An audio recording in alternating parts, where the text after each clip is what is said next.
So around that time, so I started doing better, started walking better. Of course, it was like, still helping me and holding me and stuff like that, but I was getting my strength. And also, too, you know how you just sit up in a chair like this? I couldn't do that. It was to the point like somebody would have to like sit beside me who was like, working with me. They would have to sit beside me and like hold a hand to make sure I didn't fall. And there was like to work on my balance, because just sitting down, I couldn't do it. I'll lean over, fall over like this, to the side, down. So like I said, somebody had to watch me. It was to the point too, after some weeks went by, where the physical therapist no longer sit by me. They'll walk away and probably go to somebody else. They'll come back to me later on. But they couldn't do that when I first started off. Glory to God for that. They used to wash me off. Okay, first it was like they'll base me in the bed, but then as I started being able to go to the restroom, I'll be sitting on the shower bench, and then like somebody will come in and like wash me and everything like that. But it was to the point after that, like I'll go in the thing myself and like I'm good, and I'll wash my own self off with my one hand. And I was like, glory to God for that. They wanted to get this right side back working again. They didn't want it to consider it dead, and that's pretty much what I did. Like for the first 2-3 weeks, I was still tube feeding, and then I gradually went up. And then after that, it went to like parade food, mush, elderly people food. And I was like, okay, this is a little bit better than in the pump, but not really. So I think I was doing that for like another week, and then they moved me up like chopped foods. It could be like hamburger meat.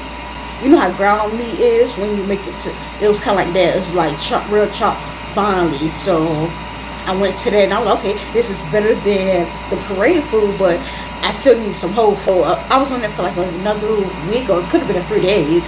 And then they wanted to test me on regular food. I remember they treated all of us like, I guess the people who was progressing, they gave us like, I think $10. But that's pretty much all we needed. And we went to, that was my first time going there, Einstein Bagel.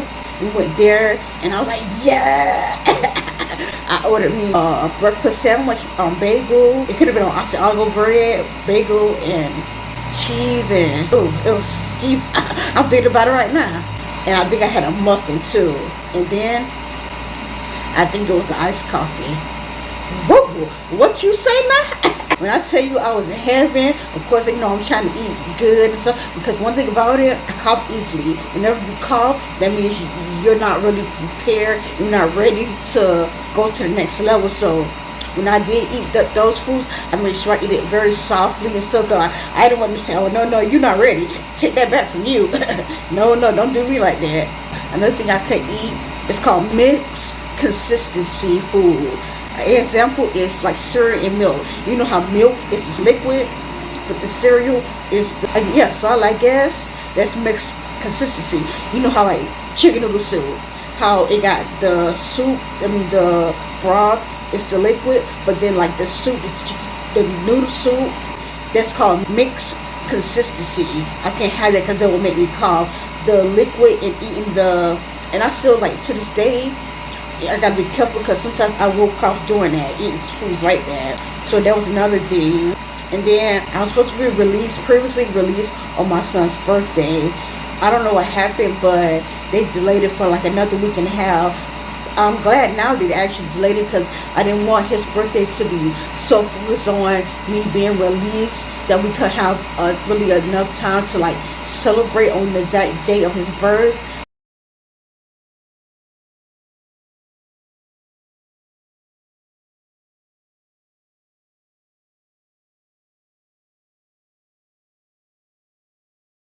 So that day, my kid's father, I think their grandmother, I think somebody else might have came. A few people from my, like the nurses. We got a room in the hospital, and we had like a little, he just turned 2. And we had like a little mini, like a birthday cake for him. It was like a mini celebration. He looked so happy. And I appreciate that. Yeah, it was to the point too. I did enjoy his birthday, don't get me wrong, but I feel like I could have enjoyed it more. I had my focus on the wrong thing, I'm gonna say. When you have a focus on a guy or a woman too much, so you can't focus on, getting better, it's an issue. And that's pretty much all I'm gonna say. I look back at it, it's just a learning process now. Still didn't take away from his day and from me enjoying his day, but it's just a learning process. One person is up to their ways and stuff like that. You gotta know your worth. You gotta do better. And that's another thing why I know that God allowed for me to have the brain aneurysm. Because I used to have a mindset like say, I'm gonna serve God when I get old. And I know God was like, no, you're not. You're gonna serve me right now. You might not have it until you get old. How times are today with this generation, but how God's gonna come, I don't know when, but we don't have time. You just never know. Some people count it down to 2023 and like they didn't make it. Some people didn't make it. So you gotta be grateful with every second, every minute, but live your life right. So life right with God. Because life is not promised. And a lot of people like to say R.I.P., rest in peace. Everybody that passed away is not going to rest in peace. Meaning they're not going to go to heaven. There is a hell. And some people are going to go there if they didn't get their life right with God. And I don't want you to get confused because there are some people that they never lived right. They never got their right with God. And right before they passed away, they could have had a sincere heart and said, God forgive me. I want to make it to heaven with you, and God could have, brought them to heaven with him. That reminds me about the thief on the cross, how both of them was going to pass away, because, they did wrong, but one of the thieves said, Jesus, when you die, please, Lord, save me a spot in heaven, and God did so.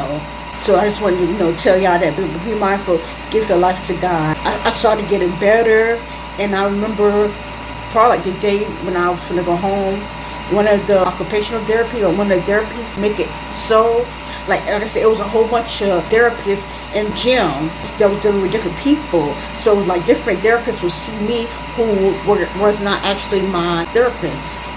So it was one therapist, she wasn't my teacher at all, but she saw me.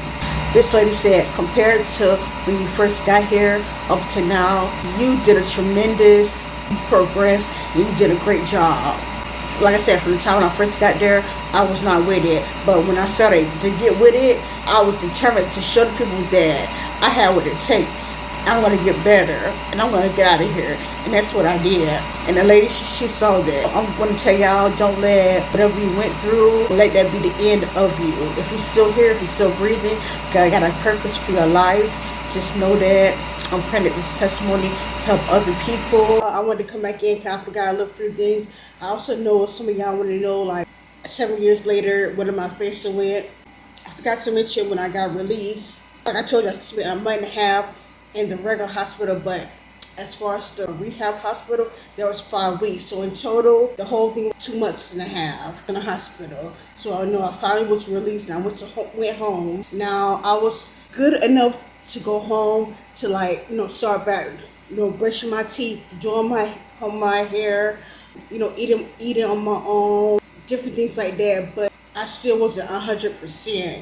And with this diagnosis, I actually did get better. And that's what made me to think to myself, okay, why am I still, not 100%? But you gotta realize everybody's not the same, and maybe theirs wasn't. Not saying that theirs wasn't bad, but maybe it was a little bit different. Mine was a stroke and an aneurysm in one. Pretty much what the doctors classify it as a intracerebellum hemorrhage. Intra is in, cerebellum is brain, and hemorrhage is bleed. So it was a bleeding from the brain, and that caused the stroke. So some people also call it as a bleeding stroke. So you can name any of those, but pretty much with my brain, I bled in the brain, and I lost a lot of blood, and they had to have a blood transfusion. So thank God for those who give blood. I came home, my kids were still little. I guess my daughter, when it first happened, a week and a half. So by the time I got to hospital, she was like a little over 2 months. My son just turned 2. So, I was still a mom. I still had to do certain things as being their mom. So I had to come home and not only deal with, them, but I also had to deal with what I was going through. Of course, I had a dad to help in different things, but just not being able to be that mother that you was previously before you got disabled. I was a little sad, but it wasn't like to the point where my spirits was dampened or anything like that. So you gotta be mindful. Don't never let your spirits get low like that. And when you do feel like that, talk to God, because He will console you and comfort you. Just as far as like playing with them, dressing them, I still could do that. However, I remember like the first month or two, we took some pictures and I had to do my daughter's hair. Well, actually, I only put like bows in her, the clamp bows. It was so hard to put that in her hair.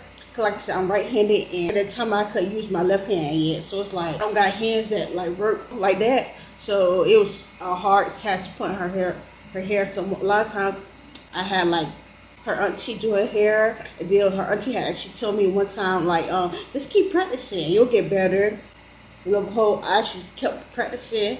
Now I'm better. I'm a whole lot better. So when I got home, I fell a few times. One time, my daughter, she had like just kind of like started walking. You know how toddlers, when they have a temper tantrum, she had a temper tantrum when we was outside, and I was holding her hand, and she like, like jerked, and by me not having balance, I fell. Yeah, and then another time I think I fell in the house.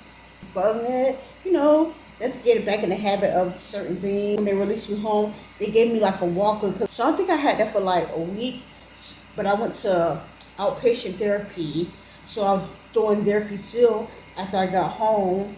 So they actually gave me a cane with like the support at the bottom. Not like a regular cane, but like the ones that could stand on its own. But they help with my balance, so they'll like show me how to walk again using the cane. I probably used that for like close to a year, and then just progressed to a regular cane, and I stopped going to therapy because I think my insurance wasn't covering it no longer, and you ain't finna get all my life. So pretty much the same thing I could have learned in therapy. It's the same thing that I could do at home. Practicing. If your hand is messed up like that, just practice playing like this. Some of the things they had me doing is like playing a board game, like simple stuff that you would look like. It's simple when you don't have a problem like that. Or what I used to do, and it was so simple, but now, and then I used to always like go directly to my left hand, and you're like, nope, use the hand that's messed up, and different things that will make me utilize my right hand more. That's what I did, so I could do that more at home. I do sometimes, but not as much as I should. So I still walk with a cane. I still don't have my balance like that. Like, I can walk around the house and different things without my cane and like certain things, but it's like far as like walking on a small hill or even like uneven spaces, yeah, I need my cane or I will fall. That's pretty much what I'm dealing with, but God is still seeing me through. I'm still able to be a mother. I'm still able to go do certain things, and like there's nothing stopping me. I could do all things through Christ who strengthened me. And I want to tell you all that don't let your disability limit you. As long as you got God, because some people don't have God, so you will feel limited. However, if you have God, you're limitless, and that's what I am. I'm limitless with God. I also wanted to include, I can hear on my left side of the ear, but my right side I can't hear at all, and it's been like that ever since I had the surgery. I did lose my smelling about a week after I came home. I got my smell back, so it's to a full extent, and I have double vision, meaning that I see two sometimes, so I have to squint my eyes in order for me to be able to see clearly at times. I pray y'all are blessed by my testimony, because I surely am, even after all these years. So y'all have a blessed day. Oh yeah, no, I forgot to tell y'all, I had made some cream, the broccoli cheddar soup. Those condensed cream of chicken, cream of mushroom. I didn't use mushroom, I used the cream of chicken, and I just had some broccoli that I cut up and steamed, and I put a little seasoning in it, and I put some cheese in it, some vegan cheese. I'm gonna tell you, this is so good, y'all. So good. It's simple. But yeah, y'all have a blessed day.